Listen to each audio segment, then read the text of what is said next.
Hello friends, welcome back to my YouTube channel. I hope आपकी preparation बहुत अच्छी चल रही होगी।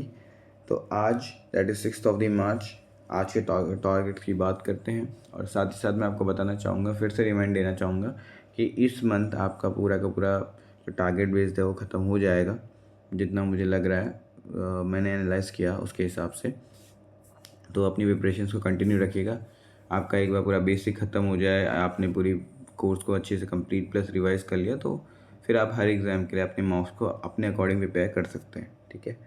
देखिए, जीएस में आपको 6 मार्च का न्यूज़ लिखनी है और उसको अच्छे से नोट करना है। साथ ही साथ इस वीक के बाद अगले वीक आपका मंथली पीडीएफ वैसे बहुत सारी आ चुकी हैं, फिर भी अगले वीक से आप अपनी monthly PDF that is for February आप स्टार्ट कर देंगे। उससे आपका फरवरी का भी रिवीजन होता चला जाएगा। नेक्स्ट, इंग्लिश में आपको करना है, यूट्यूब से ईडियम और फ्रेजेस करिए। ईडियम और फ्रेजेस बस सुनने होते हैं, मेनली जो सुन के भी आपको याद हो जाते हैं। जो आपको टफ लग रहे हैं वो लिख लीजिएगा, बाकी सुन के आप इजीली अंडरस्टैंड कर सकते हैं। ठीक है। जैसे हार्ड एंड फास्ट रूल हो गया, या फिर सिंपल सिंपल चीज़ें जैसे रहती हैं, अभी मुझे इतने याद नहीं आ रहे, बट और क्या होता है, हाँ मतलब वही चीज़ें जो ईडियम फ्रेजेस में इजीली आप कैप्चर कर लेते हैं जिनका मीनिंग। ठीक है। There is a will, there is a way, ऐसे करके आ सकता है इजी। और hard nut nut to crack, ये भी इजीली समझ में आ जाता है। तो ऐसे जो ईडियम्स जो आपने मोस्टली सुने हुए हैं या रिलेट कर सकते हैं, जो आपको एक बार में समझ में आ जाते हैं कि हाँ भाई इसका मतलब ये हो सकता है करके, उनको आप नोट नहीं भी करते हैं तो चलेगा। पर कुछ ऐसे भी ईडियम्स होते हैं जो पल्ले ही नहीं पड़ते हैं, कुछ और बोल रहे होते हैं, कुछ और ही होता है। ठीक है। अ बैलेंसिंग कैट, ऐसे टाइप की चीज़ें, तो वो आप देख लीजिएगा एक बार। ठीक है। नेक्स्ट, क्वांट में देखिए, क्वांट में आपने अब तक एसआई का कॉन्सेप्ट करा, उसके क्वेश्चंस करे, अब सीआई के कॉन्सेप्ट करने हैं और उसके क्वेश्चन करने हैं। ठीक है। आपको थोड़ा जल्दी करना पड़ेगा क्योंकि आप थोड़ा सा क्वांट में पीछे हैं, और साथ ही साथ आपके लिए मैंने स्टार्टिंग से थोड़ा धीरे रखा हुआ था ताकि आपको थोड़ा पिकअप करने में इजी रहे। बट एक टाइम तक ही वो स्पीड रहती है। अब 2 महीने हो चुके हैं, तीसरे महीने आपको अपनी स्पीड बढ़ानी होगी। तो आप CI concept that is compound interest के कॉन्सेप्ट पे स्टडी कीजिए और उसके क्वेश्चंस भी ट्राई कीजिएगा। ठीक है। हो सके तो अभी सैटरडे और संडे है, कल और परसों, तो उन दोनों दिनों में सीआई के क्वेश्चंस भी कंप्लीट करके सीआई को कंप्लीट कर लीजिएगा। वो बहुत इंपॉर्टेंट है। एक बार आपने सीआई के कॉन्सेप्ट ख़त्म कर लिए तो मंडे और ट्यूसडे को आप सीआई एसआई के कॉन्सेप्ट्स को कंबाइनली यूज़ करेंगे। ठीक है। अगली चीज़, रीजनिंग में आपको करना है एसबीआई क्लर्क का मॉक रीजनिंग में, और अपने मार्क्स जो हैं उनको बेटर लाने की कोशिश करिएगा। पजल्स में अपनी स्पीड बढ़ाइएगा और मिसलिनियस जो पार्ट है उसको भी अच्छे से करिएगा। नेक्स्ट, रिपीटर्स को जीएस में वही काम करना है जो होता है यूजुअली। ठीक है। जो आज का काम है जीएस में, that is to complete 6 March news and properly note it down. वो बहुत इंपॉर्टेंट है। Once it is completed, after that you have to focus on revising other stuffs as well. Revise बहुत इंपॉर्टेंट है। Next, English में बात करूँ मैं तो इंग्लिश में आपको करना है एक, देखिए आपने ये देखी भी होगी कई बार कि जैसे ही कोई पेपर नज़दीक आता है तो बहुत सारे यूट्यूब चैनल्स आपकी लास्ट सेकंड या लास्ट टाइम मैराथन लगाते हैं, बड़ी बड़ी मैराथन्स। तो आपको क्या करना है, इंग्लिश की भी ऐसी मैराथन्स पड़ी होती हैं।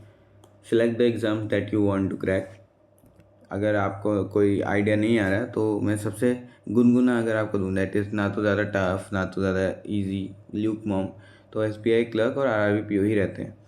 तो इनके जो आपके मॉक्स सॉरी इंग्लिश वाली जो वीडियोज़ हैं लास्ट मिनट 2-3 घंटे की होती हैं, येस ऑफिसर की मिल जाएंगी, कहीं भी मिल जाएंगी, वो आप देख लीजिएगा।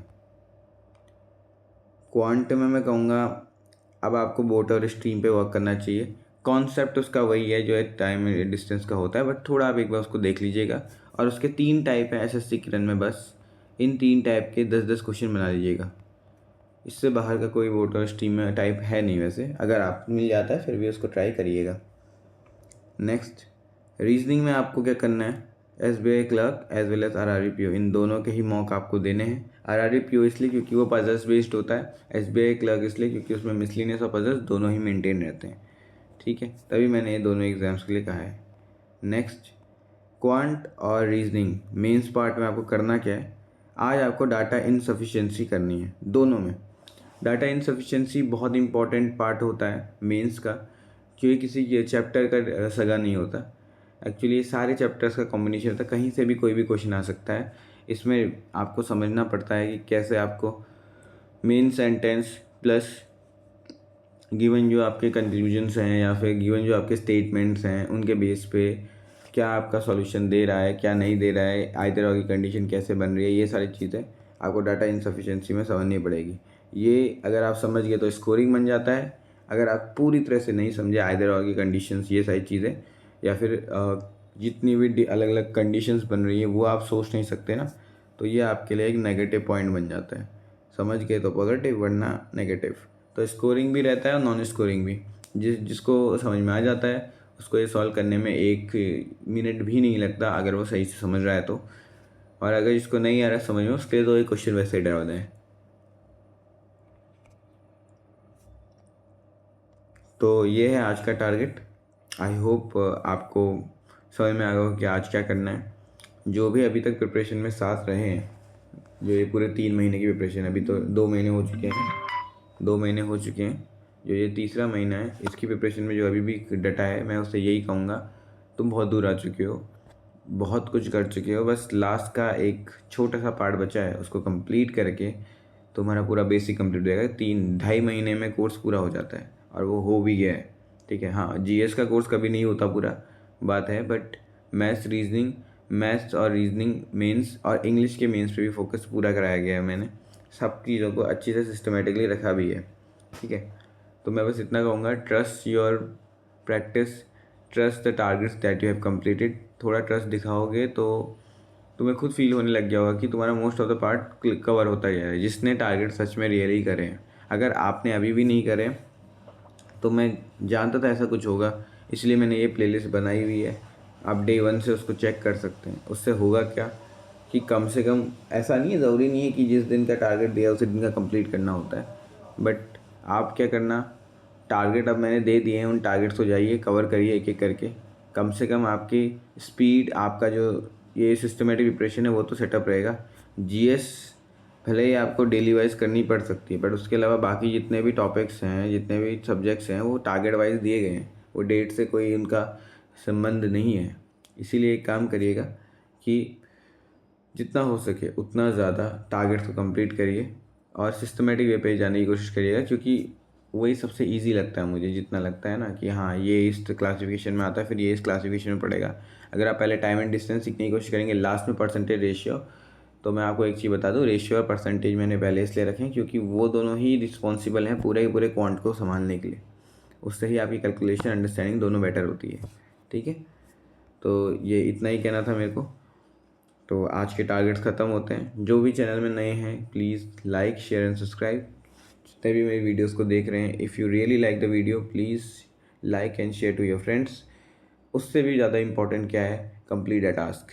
नहीं करोगे खुद के लिए घाटा है, क्योंकि इन टास्क को करके मुझे कोई एक्स्ट्रा फ़ायदा नहीं हो रहा। ठीक है, all I am giving my time to it, इसलिए क्योंकि मैंने एक प्रॉमिस किया था कि I will complete the task and I will do that. जो मैं कहता हूँ वो मैं करने की पूरी कोशिश करता हूँ। ठीक है, तो आई गेस आपके साइड से वो प्रॉमिस रहे। Thank you very much. मिलते हैं अगली टास्क पे। ओके, जय हिंद, जय भारत। अपनी प्रिपरेशन कंटिन्यू रखिए, मैं भी रखता हूँ।